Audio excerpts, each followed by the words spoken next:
The Time Train by Ginny Jinks, illustrated by Letizia Rizzo. White Band. Chapter 1. Astrid ran towards the station. She had to hurry. The train will be leaving any minute. As she turned the corner onto the platform, a huge shiny green steam train loomed into the view. "You made it," a man said, appearing out of the steam. He was wearing a smart old-fashioned conductor uniform and a twirly mustache that curled right up under his nose.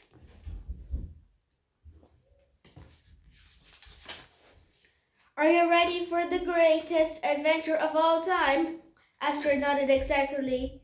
"Then jump aboard," he said, pulling out a gold pocket watch and blowing sharply on his whistle. Astrid hurried onto the train just as it began to pull away. The carriage was full of excited children. Astrid found a seat next to a girl with a camera. She was snapping pictures of everything. "Hi," the girl said. "I'm Mia. Do you win a competition?" Astrid nodded. The ticket had arrived in the post with a letter saying that she had won a competition.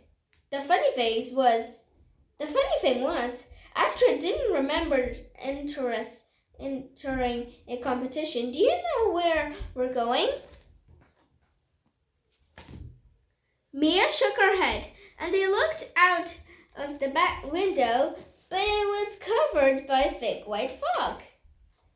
Mia chattered to Astrid the whole way. They didn't even notice when the train stopped. "Everybody off!" shouted the conductor. "Where are we?" Mia asked, looking around. They were in the middle of nowhere. "You mean, when are we?" said the conductor. "Welcome to the Stone Age." Chapter 2. A long line of woolly mammoths came over. "Click, click," went Leah's camera. "Hop on," the conductor told the group. "Please stay together. Don't change anything or you might change history."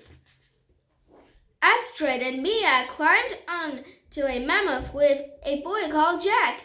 "Say cheese," said Mia, taking a picture of them all. The mammoths plodded slowly off, past a huge hen that looked just like a dinosaur. "Click, click," went Mia's camera. "This is boring," Jack said after a while. "Can this thing go any faster?" He nudged the mammoth. Suddenly it sped off, past rivers and trees, until the children couldn't hold any longer. They landed with a bump and the mammoth raced off. "Oh no," said Astrid, looking around. There was no sign of the rest of the group. "We're lost, and we have no way to get back. We'll be stuck in the Stone Age forever." A strange man wandered out of a cave.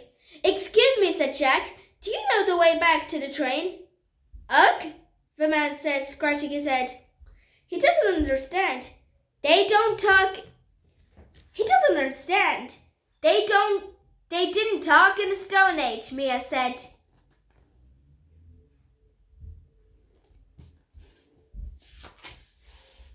So Astrid drew a picture of the train on the cave wall. Ugg still looked confused. "He's probably never seen a train before," Mia said. "Hang on." She grabbed her camera and showed Ugg the picture of the dinosaur-shaped mountain. Ugg looked at the camera in amazement. Then he took the stick and began drawing a map. "We'll never make it that far on our own," Astrid said. Mia showed Ugg the photo of them all on the woolly mammoth. Ugg scratched his head. Then he tipped his head back and shouted, "Ogu! Ogu!" Suddenly the ground began to rumble and shake. A huge cloud of dust came rushing towards them. "Earthquake!" the children shouted. The cloud of dust came skidding to the top. "Stop." "Woolly rhinos," Jack said. "Cool." went Mia's camera. Come on, we'd better go, Astrid said. They all climbed onto the rhinos and they took off. If they, though, the riding a mammoth had been hard, it was nothing compared to a high speed. Woolly rhino, but riding the rhinos was much more fun. They were back at the dinosaur-shaped mountain in no time, and there was the train. Everyone else was just getting back, too. Ugg stared at the train in amaze. Thanks, Ugg, they said, climbing on board. They watched the woolly rhinos chasing the train, then a thick fog clouded the windows again, and they left the Stone Age behind them. But before long, the train stopped again. Everybody off, the conductor shouted. Are we home already? Jack said as they stepped off the train. This isn't home, Astrid said, looking around. Welcome, said the conductor, to ancient Egypt. Chapter 3. A line of camels was waiting to pick everyone up, but Astrid heard shouting nearby. I think someone's in trouble. Let's see what's going on, she said. We'll catch up with the others later. The friends crept closer and saw the pharaoh yelling at the builder. No, no, no! The pharaoh shouted, stomping his foot. You're fired! The builder ran away in floods of tears. You there! The pharaoh shouted to another builder. Build me this! He thrust a bit of parchment at the builder. No, sir, you're fired too! He stormed off in a huff. He's rude, isn't he? Mia muttered. They wandered around the building site. They must be building the pyramids, Mia said. But nobody seemed to know what they were doing. They all looked miserable. Then Astrid heard sniffing coming from behind a pile of stone. Not another upset builder, she said, but to their surprise, it was the pharaoh. All I wanted was a nice big triangle, the pharaoh said. Is that really too much to ask? Well, you were a bit mean, Astrid said. Maybe if you asked nicely? The pharaoh sniffed and wiped his eye. You really think that will work? It's worth a try, Jack said.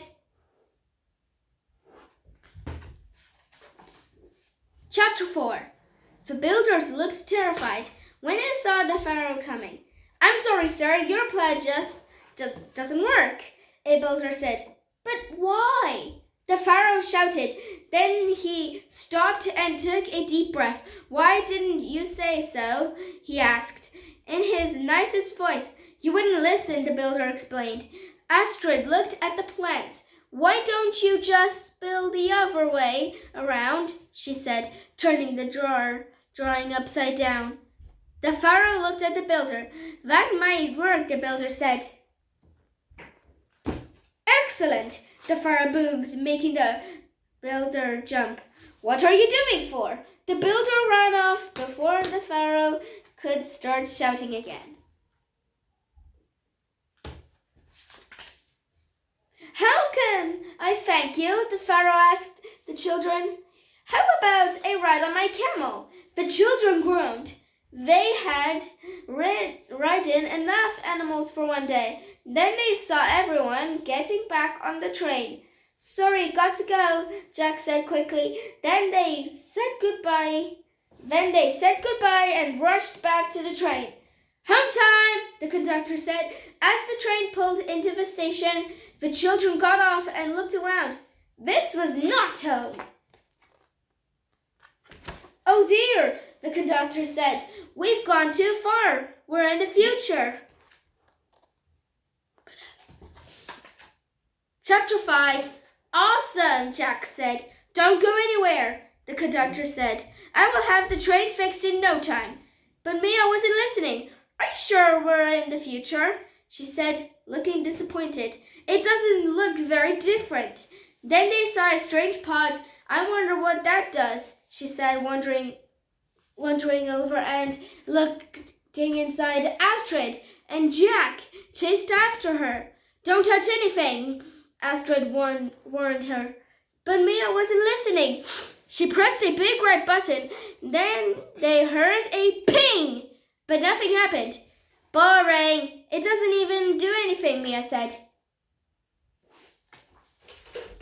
They stepped back outside the pod, but they weren't at the station anymore. They had appeared in the middle of a very busy city. "We're teleported," Astrid said. "This is amazing," Mia said. There were flying cars, floating buildings, and robots rushing here and there. Click, click, click went Mia's camera, taking about 1,000,000 pictures. She wanted a photo of everything. "Come on, we have to get back," Astrid said. She grabbed Mia's hand and pulled her back. But when they turned around, the pod was gone.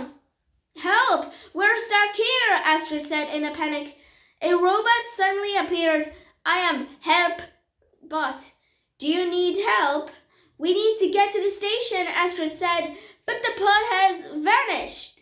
Click, click went Mia's camera. "Follow me," said Helpbot, whizzing off down the street. The children ran to keep up. Finally, they found another pod. "Telepod," said Helpbot, and then he disappeared as suddenly as he had arrived. What if it takes us to the wrong place?" Astrid said. "What choice do we have?" Jack shrugged. They all climbed inside. Mia pressed the big red button. Ping! Jack peered outside. "We made it," he said. We're back." The friends climbed back on the train, tried and reveled. Finally, the train came to a stop at the right station. "Home at last," Astrid said. "I hope we can go on the time train again soon," Jack said. "I wonder where else we could go." Then Astrid gasped. She pointed to a newspaper stand. "Breaking news. Did cavemen invent trains?" "My drawing!" Astrid groaned. "The conductor warned us not to change anything." "Don't worry," Jack said. "I'm sure we can't have caused any real trouble."